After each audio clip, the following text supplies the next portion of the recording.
ఎన్నికలు ఏవైనా ఆ జిల్లాలో ఓటర్లు విలక్షణమైన తీర్పు ఇస్తుంటారు. అసెంబ్లీ ఎన్నికల్లో 3 పార్టీలకు అవకాశం కల్పించిన వారు పార్లమెంట్లో బీజేపీకి జైకొట్టారు.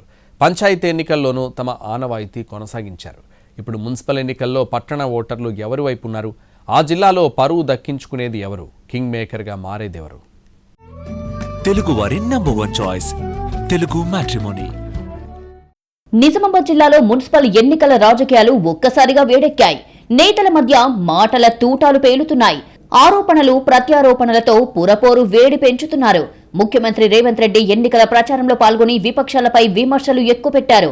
కాంగ్రెస్ అభ్యర్థులను గెలిపిస్తే మున్సిపాలిటీల్లో అభివృద్ధిని మరో స్థాయికి తీసుకెళ్తామంటున్నారు. ఇటు బీజేపీ ఎంపీ ఎమ్మెల్యేలు కాళ్లకు బలపాలు కట్టుకుని ప్రచారం చేస్తున్నారు. అటు బీఆర్ఎస్ మాజీ ఎమ్మెల్యేలు ఇంటింటి ప్రచారం నిర్వహిస్తున్నారు. ఇక ఎంఐఎం అధినేత అసదుద్దీన్ ఓవైసీ బోధన్, నిజామాబాద్ కార్పొరేషన్లో క్యాంపెయిన్ చేశారు. మున్సిపాలిటీ కార్పొరేషన్లో ఎక్కువ స్థానాలు గెలిచే కింగ్ మేకర్ గా నిలవాలని వ్యూహాలు రచిస్తున్నారు. నిజామాబాద్ కార్పొరేషన్తో పాటు 7 మున్సిపాలిటీల్లో కాంగ్రెస్, బీజేపీ, బీఆర్ఎస్ నేతలు పోటాపోటీగా ప్రచారాన్ని హోరెత్తిస్తున్నారు. బలమున్న చోట ఎంఐఎం గట్టి పోటీ ఇస్తోంది. నిజామాబాద్ లో కాంగ్రెస్, బీజేపీ మధ్య నువ్వా నేనా అన్నట్లుగా పోటీ ఉండగా ఎంఐఎం చాప కింద నీరులా ప్రచారంలో దూసుకుపోతోంది. దాంతో త్రిముఖ పోరు నెలకొంది. బీఆర్ఎస్ ప్రభావం అంతంత మాత్రంగా ఉండే అవకాశం ఉందన్న చర్చ నడుస్తోంది. ఒక దిక్కు ఇందూరు, రెండో దిక్కు నిజాం వారసులుగా MIM party, BRS party, Congress party వస్తుంది. ఇందూరు వారసుగా బీజేపీ వస్తుంది. మీరు ఎవరు ఓటేస్తారో ప్రజలు నిర్ణయించుకుంటారు. కాబట్టి స్పష్టంగా ఎలక్షన్లో మేము గెలవబోతున్నాం. ఏ వాదం మీద నడుస్తున్నాయి. పార్టీలకు కాదు, వ్యక్తులకు కాదు, మనుషులను చూసి కాదు, కులం కాదు, మతం కాదు, గోత్రం కాదు, డబ్బు కాదు. ఇందూరా, నిజామాబాదా, ఈ రెండే నినాదాల మీద ఎలక్షన్ నడుస్తున్నాయి.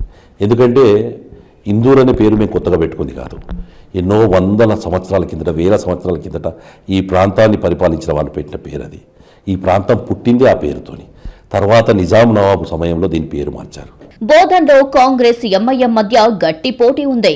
బీఆర్ఎస్, బీజేపీ పోటీ ఇస్తున్నా హస్తం పార్టీ పై చేయి సాధించే అవకాశం ఉందన్న టాక్ వినిపిస్తోంది. అటు ఆర్మూరులోనూ త్రిముఖ పోరు సాగుతోంది. భీంగల్లో కాంగ్రెస్, బీఆర్ఎస్ మధ్య టగ్ ఆఫ్ వార్ నడుస్తోంది. బోధన్లో 1995లో జరిగిన ప్రత్యక్ష ఎన్నికల్లో అధ్యక్ష పీఠాన్ని మజ్లిస్ కైవసం చేసుకుంది. ప్రస్తుత ఎన్నికల్లోనూ చైర్మన్ పీఠం లక్ష్యంగా ఎంఐఎం పావులు కదుపుతోంది. మాజీ మంత్రి ప్రశాంత్ రెడ్డి ఇలాఖలోని భీంగల్ మున్సిపాలిటీ 2018లో 12 వార్డులతో ఏర్పడింది.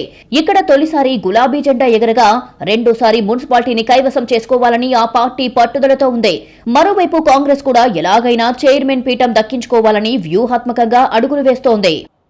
శాశ్వతంగా అందరం కలిసి అభివృద్ధి చేసుకుంటా ఉన్నాం. సంక్షేమ ఫలాలు అందిస్తూ ఉన్నాం. శాంతియుతంగా జరిగే మున్సిపల్ ఎన్నికల్లో అన్ని మున్సిపాలిటీలో కాంగ్రెస్ పార్టీ పెద్ద ఎత్తున సీట్లు గెలుస్తుంది, ఆశ ఉంది. నిజామాబాద్ నగరంలో కూడా నిజామాబాద్ పట్టణ ప్రముఖులు, పట్టణ పౌరులు కాంగ్రెస్ పార్టీని పరిపూర్ణ మెజార్టీతో ఆశీర్వదించాల్సిందిగా మీ ద్వారా విజ్ఞప్తి చేస్తూ ఉన్నాను. పనులు చేసి మెప్పు పొందే ప్రయత్నం చేయండి. కష్టపడి పనులు చేసే ప్రయత్నం చేయండి. ప్రజలు ఆశీర్వదిస్తారు. కానీ పనులు చేయము, కష్టపడము, సమయం వచ్చినప్పుడు సెంటిమెంట్ రాజేస్తాము, తద్వారా ఓట్లు పొందుతామంటే ఇది పరిస్థితి మంచిది కాదు. కామారెడ్డి జిల్లాలోని 4 మున్సిపాలిటీల్లో కాంగ్రెస్, బీఆర్ఎస్ మధ్య ప్రధాన పోటీ నెలకొంది. కొన్ని చోట్ల బీజేపీ స్వతంత్రులు గట్టి పోటీ ఇస్తున్నారు.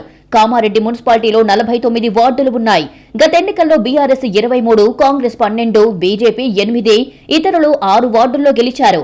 ఇప్పుడు చైర్మన్ పీఠం లక్ష్యంగా కాంగ్రెస్ వ్యూహ రచన చేస్తుండగా ఈ పురపాలికలో ఎగిరేది కాషాయ జెండా అని బీజేపీ నేతలు ధీమా వ్యక్తం చేస్తున్నారు. బాన్సువాడ మున్సిపల్ పరిధిలో 19 వార్డులు ఉన్నాయి. గత ఎన్నికల్లో బీఆర్ఎస్ 17, కాంగ్రెస్ 2 స్థానాలు కైవసం చేసుకుంది.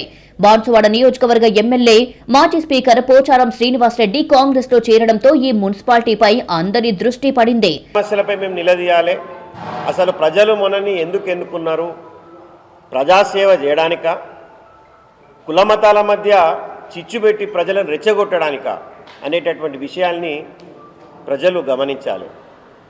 మేము గెలుస్తాం.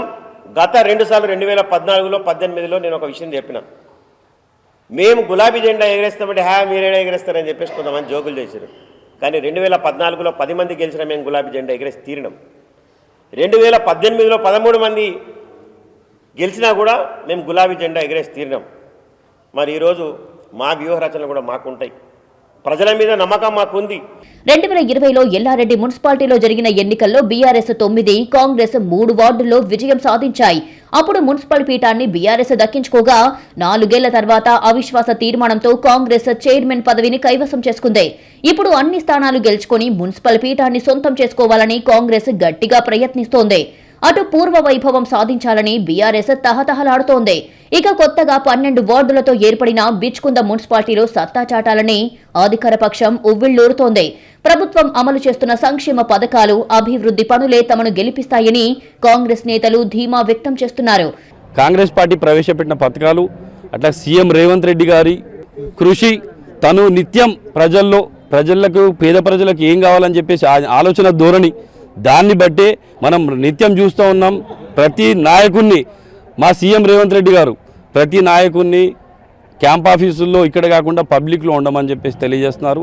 ఇదే సిద్ధాంతాన్ని ముందుకు తీసుకెళ్ళి మేము ప్రతి ఒక్క కాంగ్రెస్ నాయకులు, మండల స్థాయి నుంచి జిల్లా స్థాయి నాయకులు కావచ్చు, మండల స్థాయి నాయకులు, మహిళా కాంగ్రెస్ అధ్యక్షురాలు, యూత్ కాంగ్రెస్, ఎన్ఎస్సీ అందరం పాలు పంచుకొని ఈ మున్సిపాలిటీలో ప్రభుత్వం ప్రవేశపెట్టిన సంక్షేమ పథకాలు వీటన్నిటిని విస్తృతంగా ప్రజల్లోకి తీసుకెళ్లి ప్రతి ఒక్క మున్సిపాలిటీలో కాంగ్రెస్ జెండా ఎగరేస్తామని చెప్పేసి తెలియజేస్తున్నారు. కాంగ్రెస్, బీఆర్ఎస్, బీజేపీ, ఎంఐఎం పార్టీల తరపున అగ్రనేతలు ప్రచారంలో హోరెత్తిస్తున్నారు.